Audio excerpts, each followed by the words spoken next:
What is going on, YouTube? And welcome back to my channel, JoJo Speaks. Thank you all so much for joining me for this being my review for 90 Day Fiance, Season 12, Episode 15. A couple things I want y'all to do before we get started. Be sure to subscribe to my channel. Press that big white subscribe button. It is free and easy to do. It takes less than a second to mash that thing. So go ahead and mash it for a brother.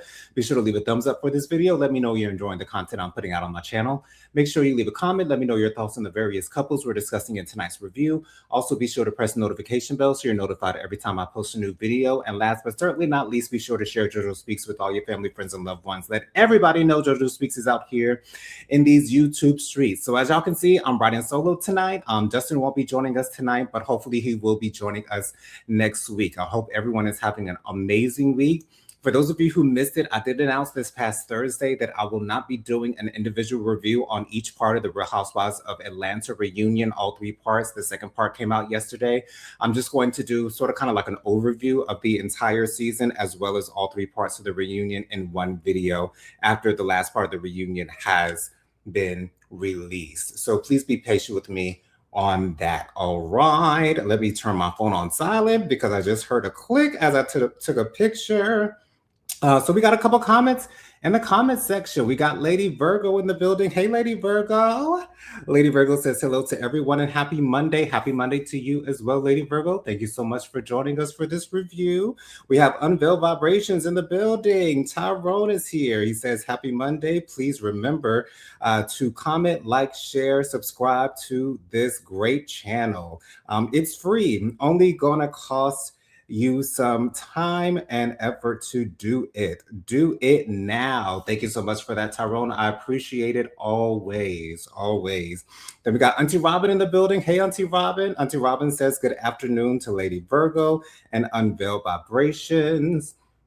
And then we have another comment by Auntie Robin saying, hey to Dustin and Joe Nathan. Hello to you, Auntie Robin. So glad that you were here.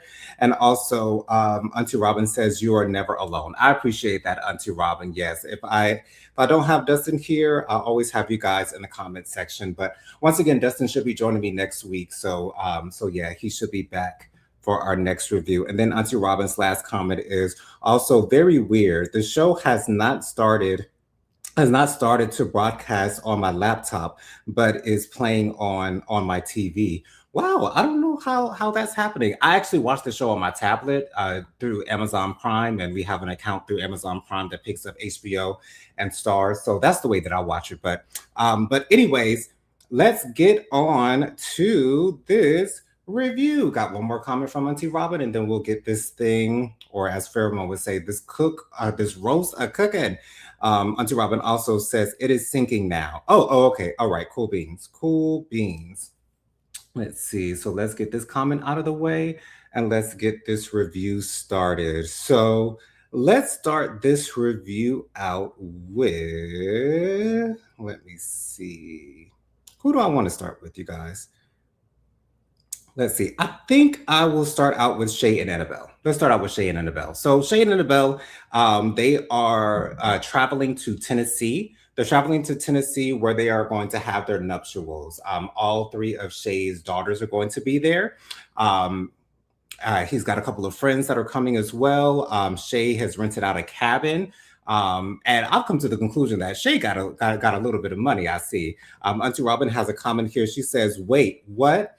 Amazon Prime gets you those other streaming services? Let me find out. I've been missing out. Yes. If you have Amazon, not Amazon Prime, but Prime Video, Prime Video allows you to be able to see, I think, all the premium channels, HBO, Stars, and Showtime, if I'm not mistaken. Don't quote me on that though. But yes, that is how we see HBO and Stars. And then Auntie Robin also says Shay's coinage is long. Yes, it definitely does seem that way. And that was further confirmed when they had the conversation about his will a little bit later on in the episode. But Annabelle is nervous about meeting Shay's daughter that he has with Nicole named Madison. She's never met her before. I'm thinking that they might have spoken on FaceTime possibly in the past, but she's never met her before. And based on what Nicole has said about Shay in the past, all these rumors and things of that nature, she's not exactly sure the way that Madison sees Annabelle. But thankfully, their meeting goes very, very well.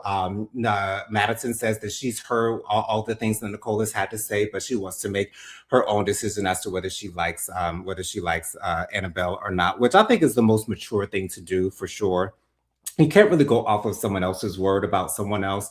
Although, when there's a lot of hubbub about someone, a lot of times those things tend to be true. But I'm glad that Madison has chosen to make her own conclusion as to who Annabelle is and whether she feels as though she's right for Shay or not.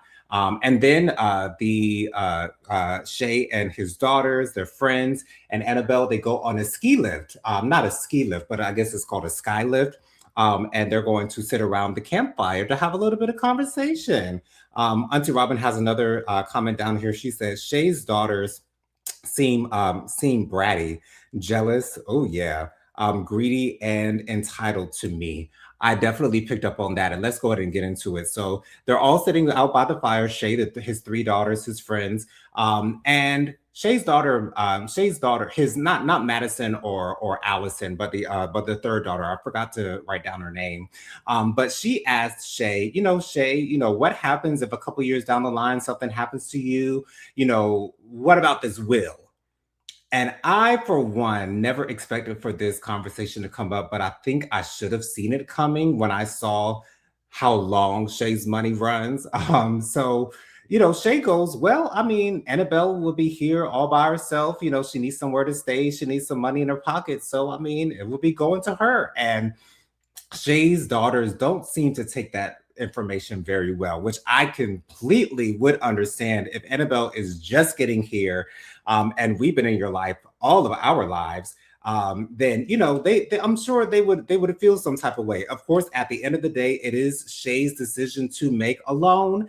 And at the end of the day, they don't have to respect it, but I mean, there's really nothing they could do about it if he chooses to leave everything to Annabelle. That's typically what happens in marriages, that everything is left to the spouse. So, they shouldn't be surprised by that decision if that's what Shay decides to do.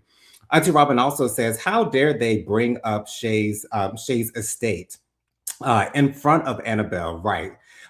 Disrespectful. Not that anyone said they were of the of the highest integrity. Yeah, absolutely. Clearly the girls, they just, not that they just want their father's money. I'm sure that they love and care for their father, but they also understand how their father can enhance their lives. And definitely, after Shay goes on to be with the Lord, they definitely want to have their hands on his money. Because, like I said, it seems like his money goes very long. Although I do feel as though production does chip in on different things, as far as getting Aisha's family out to Nigeria, getting Debbie a new apartment all of a sudden. Like on the second episode that they appeared, getting Katie and Josh an apartment after she had all her stuff in storage and did not have an apartment settled. So, I think Shay's shelling out his own money for these cabins and things like that. Auntie Robin also says the daughters are presumptuous about Annabelle's intentions and what she brings to the table. They don't seem interested. Yeah, it doesn't seem like the girls are really trying to get to know Annabelle. I would say that Allison has tried just a little bit, especially with her going out to the dress shop with her to try on those veils. It did seem like Allison was putting forth a little bit of effort, although she was so disrespectful in calling Annabelle a bitch right before they got there. But it is what it is. Auntie Robin also says, nah, they want Shay's money. Stop stop pretending that they work hard for their money. Yeah, I guess maybe they don't work hard for their money. Me as a Libra, I like to look on all sides of things and like to give people the benefit of the doubt. But yeah, it definitely does seem like one of the only things that those girls are interested in is getting their hands on his moolah baby. Okay. I'm not exactly sure how this conversation is going to go. It doesn't seem like Annabelle, that's what's on Annabelle's mind, is getting Shay's money, which is the craziest, not the craziest thing to me, but I find that to be very interesting. I don't think Annabelle is looking for Shay's money. I don't think she's with him for his money. I think that's why that topic has never come up in their situation. But it seems like Shay's daughters are definitely interested in his money. So we'll see what happens as time goes on with Shay and Annabelle. But let's move on to Mallory and Rosh. So Mallory and Rosh, they're going out on a boat. As you guys know, Rosh in Turkey, he works on boats and things of that nature. He does a lot of that kind of stuff. I know nothing about boats. I would not be able to ride a boat even if someone handed the wheel over to me. But hey, it is what it is. So Mallory wanted to do this just for Rosh, which I thought was really nice of her to do. And so, Raj gets behind the wheel, and then they go on to have to continue their conversation on the possibility of them having children. Auntie Robin says down in the comments, Annabelle isn't phased by Shay's money. No, she doesn't seem to be at all. Remember, he worked in Dubai and saw wealth up close. She worked in Dubai and saw wealth up close. Yeah, I don't think Annabelle cares about money either. But Mallory and Ross get back to this conversation on kids, and Mallory actually, Ross initially says that if you don't want kids, I'll just go back to Turkey and we will break up. I'm glad that Rosh is putting his foot down on this topic, and as I've stated in previous reviews, the conversation of children and marriage are two things that need to be taken care of in the early stages of your relationship because those tend to be deal breakers. And, if you're with someone who has a different opinion on marriage or children, there's a great possibility that the relationship is not going to work out because those are two definite things that people have a solid yes or no answer as to whether they want to engage in either one of those things. And so, as far as kids are concerned, Mallory says it's not a definite no right now, but maybe we can revisit the subject in about maybe 2 years or so. And, would that be okay with you? And Raj says, okay, I can consider that. But then Raj also says, if we're going to do that, then maybe we not do a prenup. Raj does not want to sign a prenup. He does not want to put his signature on any type of paperwork concerning a prenup. And Mallory says, okay, that's cool. That we can work with that. We can compromise. And on one hand, I want to congratulate Mallory for being willing to compromise with Raj on these two subjects. However, I think this mostly works in Mallory's favor. I don't know if she ever necessarily wanted to have a prenup with Raj.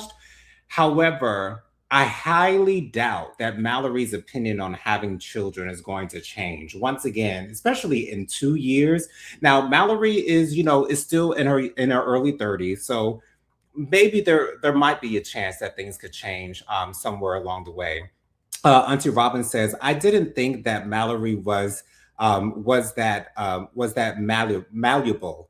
That was a hard turn on her previous position.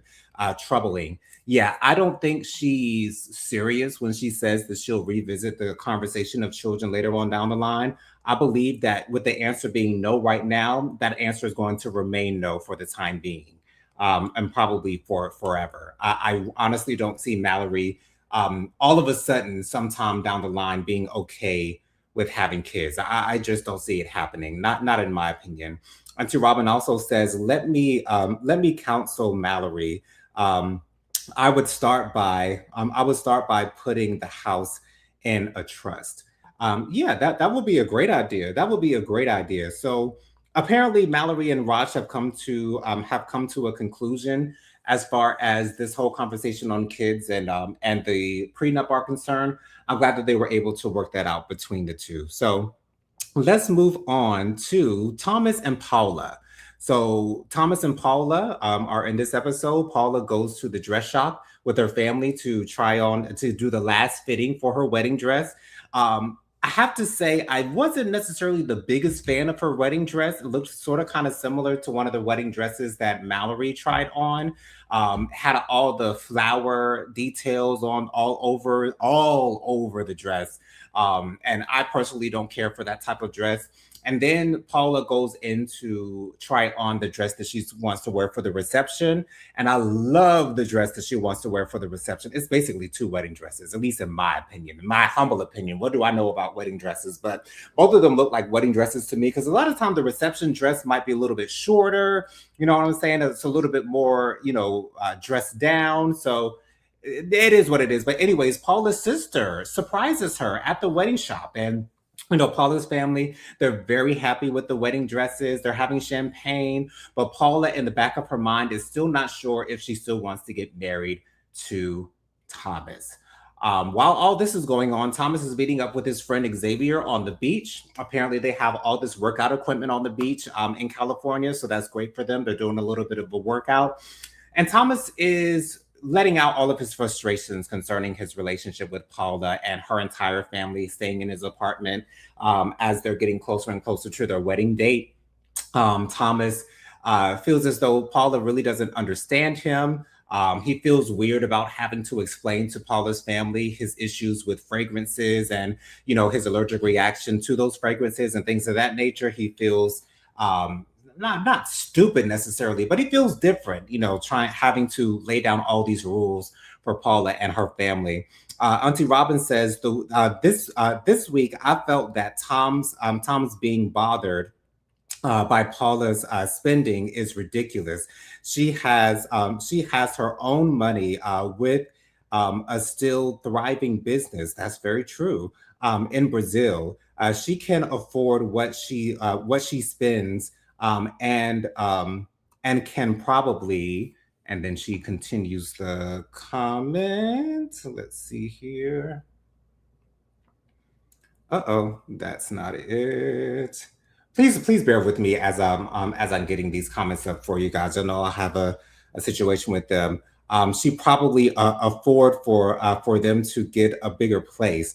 But why did I just note that their apartment is owned by Tom?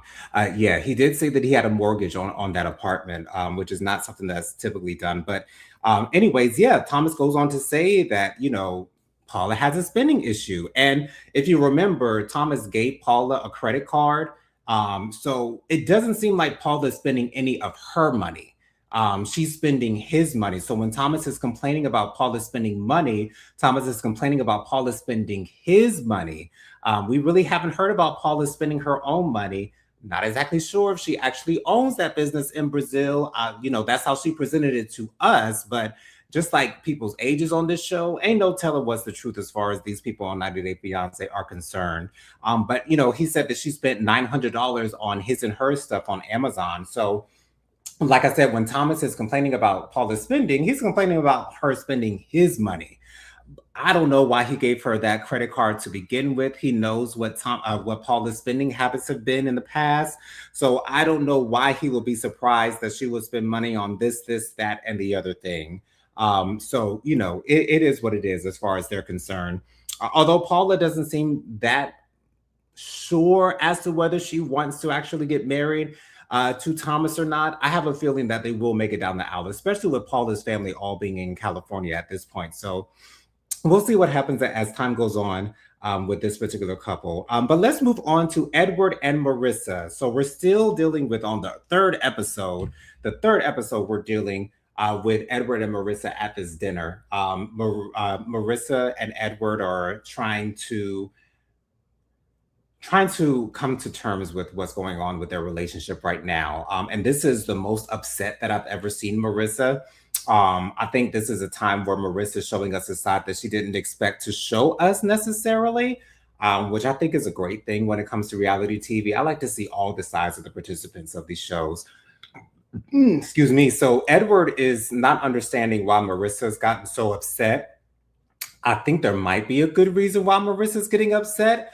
And I think it's because there's a possibility that Marissa might have actually cheated on Edward, and Marissa doesn't want to touch the subject because it wasn't too long ago where Marissa was trying to have these hard conversations with Edward. When Edward didn't want to have the conversation, Marissa kept pushing it and pushing it and pushing it. And then when Edward wants to talk about something that Marissa doesn't want to talk about, oh, we don't have to talk about this. Let's not talk about this. No, this is not the right time to talk about this. And it's such a great double standard that Marissa has. And I hope that she sees that herself. Auntie Robin says Edward and Marissa. She has the bed emoji. Yeah, we'll get them out the way really quickly. The main thing that I wanted to say about Edward and Marissa, Edward stormed out of the restaurant. He said that he wasn't going to apologize about bringing the subject up, and I'm like, great, yeah, stand your ground, Edward. Don't let Marissa just push you around all the time. I'm tired of seeing Marissa push Edward around all of the time, and so. Then Edward comes back into the restaurant and he actually does apologize to Marissa, which I guess is the mature thing to do. I was waiting for Marissa to apologize herself for being so disrespectful towards Edward in this moment, but she doesn't do that. And then Marissa goes on to start gaslighting Edward, gaslighting the shit out of Edward. And that grinded my gears so freaking much, trying to make it seem as though Edward is the bad guy. She said that she wanted to have a great night out. She didn't want to talk about these harsh topics. But Marissa not giving Edward the opportunity to express how he felt on the subject of her texting her ex-boyfriend, I feel is so not fair of Marissa. And once again, the double standard of Marissa wanting to talk about the hard topics when she wants to talk about it, but when Edward wants to talk about the hard topics, Marissa does not want to engage in those types of conversations. And you really those types of double standards are never fair when it comes to relationships. Like I said a couple of reviews ago, Dustin did give me some information that Edward and Marissa had been let go of their contract.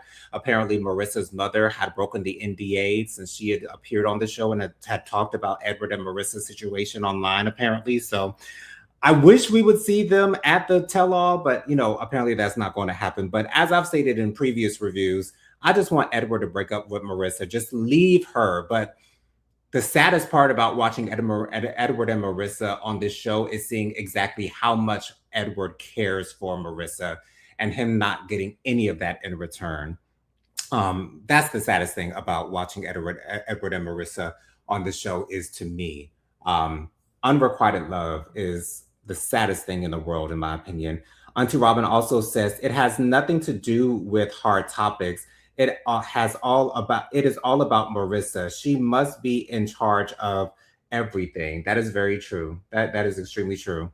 Yeah, it's hard for me to watch Marissa dictating every single thing that they do and every single conversation that they have. Let's move on to who we're going to talk about. Let's move on to Josh and Katie. So Josh and Katie, they're heading back to California. They're getting ready for their nuptials. Josh's parents are coming over to Katie's parents' house from England.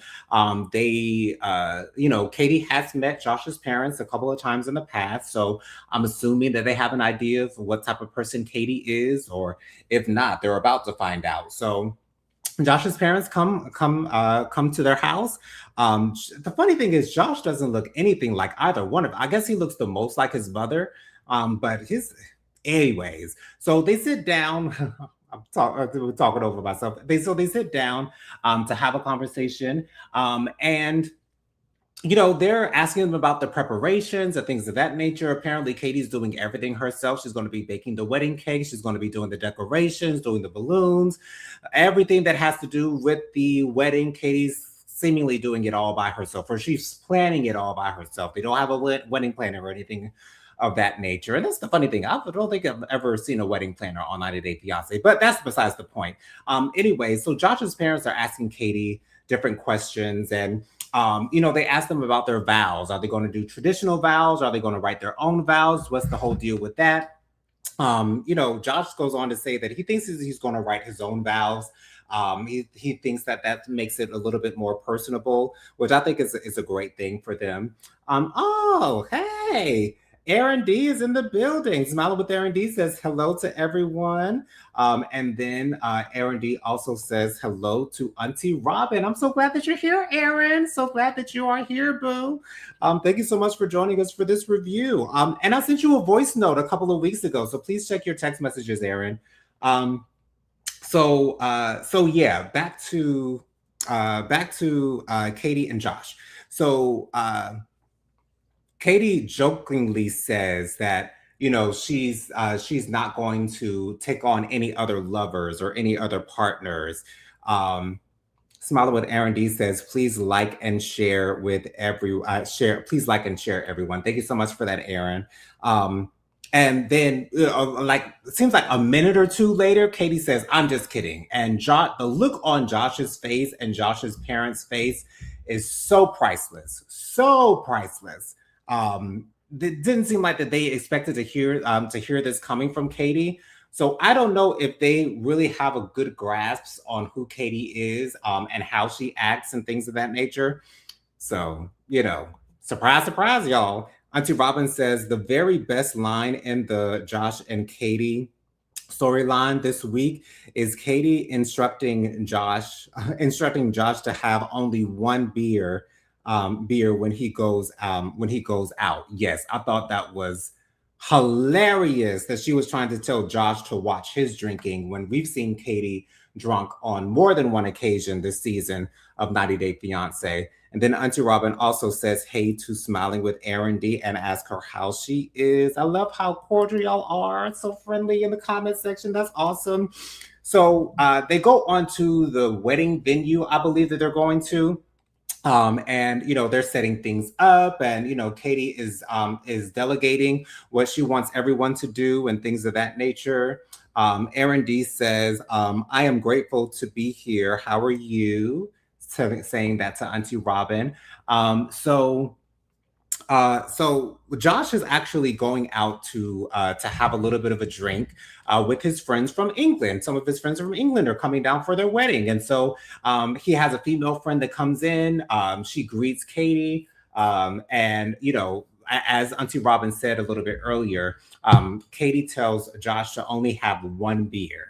I'm surprised Josh didn't come back with, that's rich of you to say with your alcoholic ass, but Josh is very nice to Katie, and I guess I can appreciate that.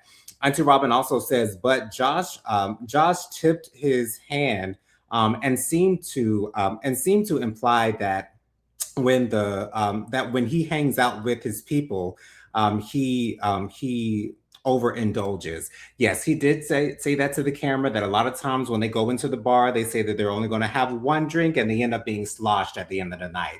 So I guess we can appreciate Katie suggesting that Josh only have one beer.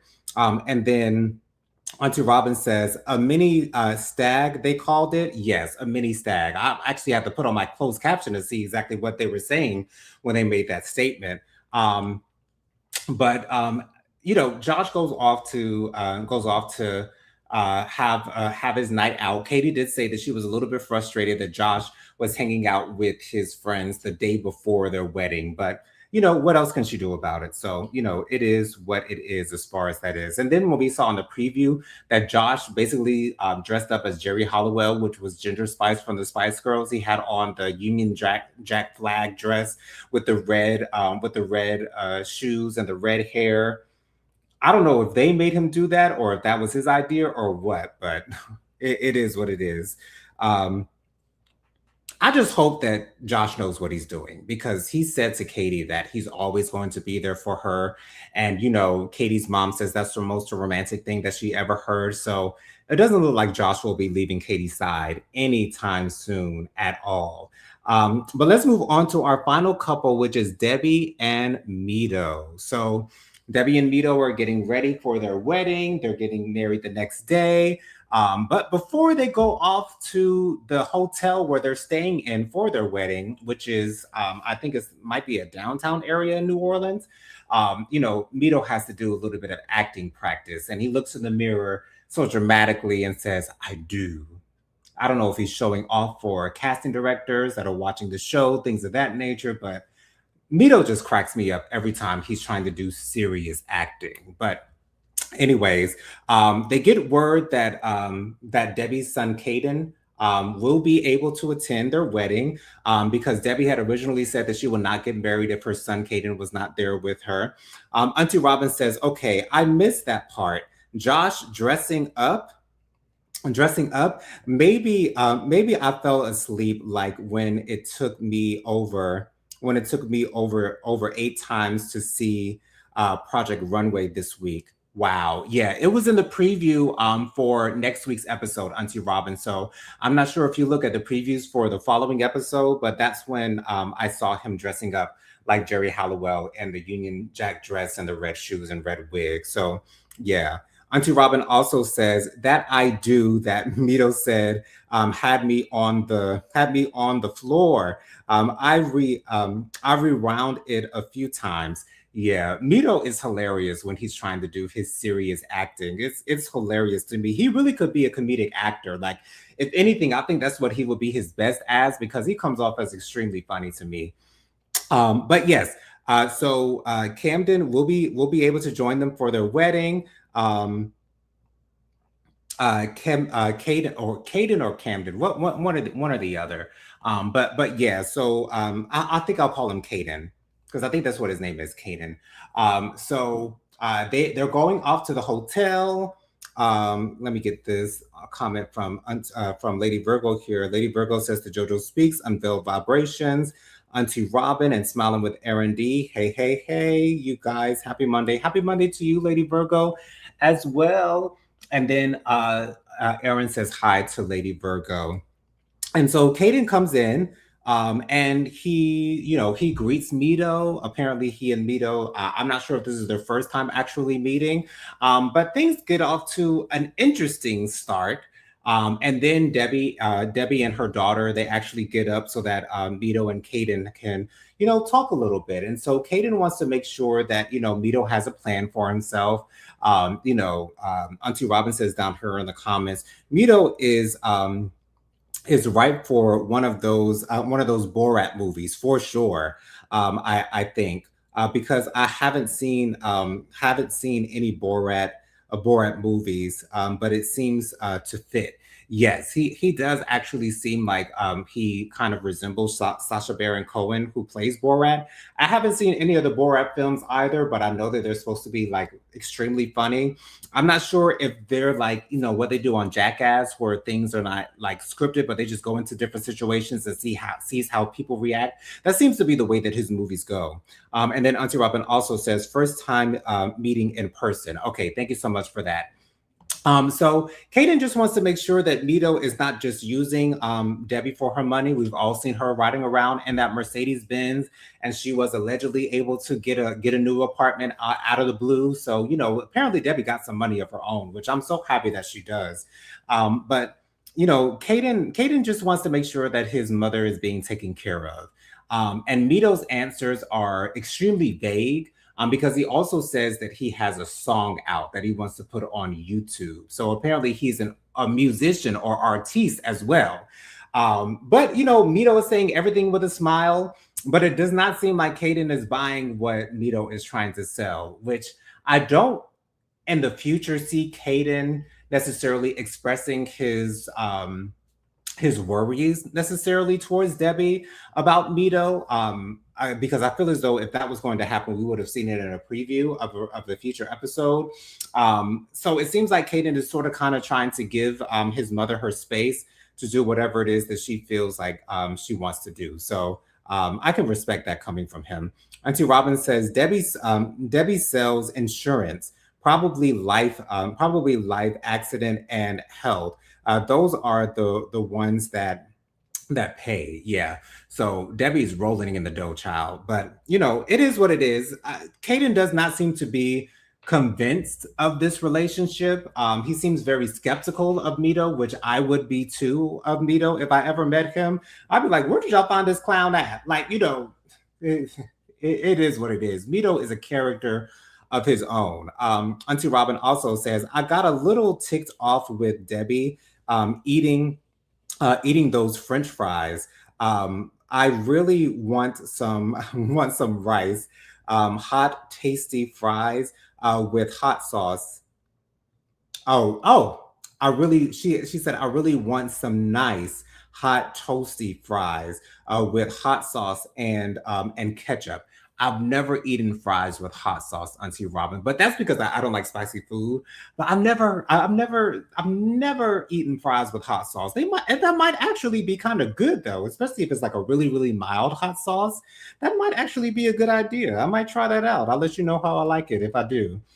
But I'm glad that Caden is sort of kind of staying in his lane. I think he knows that Debbie at least thinks that she knows what she's doing. I don't know how it's going to work out for either one of them. Y'all know I don't think that Debbie and Mito have any business being together. And then another thing that Debbie brought up is the fact that she's excited about being intimate with Mito for the first time, and I hope that they're filming. They end up filming after their wedding, so we can see a reaction after they have sex for the first time. So it'll be very interesting to see where things go from here. But that's all I got for this review, you guys. Thank you so much, Lady Virgo, Auntie Robin, and Smile with Aaron D, as well as Unveiled Vibrations, Tyrone, for joining me for this review. Once again, be on the lookout for my review for the Real Housewives of Atlanta, all three reunion parts, as well as a little bit of an overview of the show. That will be coming out sometime next week. So sometime next week, I will be releasing my review for the Real Housewives of Atlanta. Lady Virgo sends some emojis Auntie Robin's way. So yes, and also be sure to join me every Thursday night at 8 p.m. for my live Hot Topics and Social Commentary show. I go live every Thursday night at 8 p.m. with my sister Prophetic Fire Reiki, as well as our friend Bianca Edwards. We always have an amazing time talking about the latest happenings and goings on in the world. So join us every Thursday night at 8 p.m. And be sure to join myself and Dustin next week, same time, same place, same beautiful faces for our review on episode 16. Thank you so much for joining me once again. I'll see you guys on the next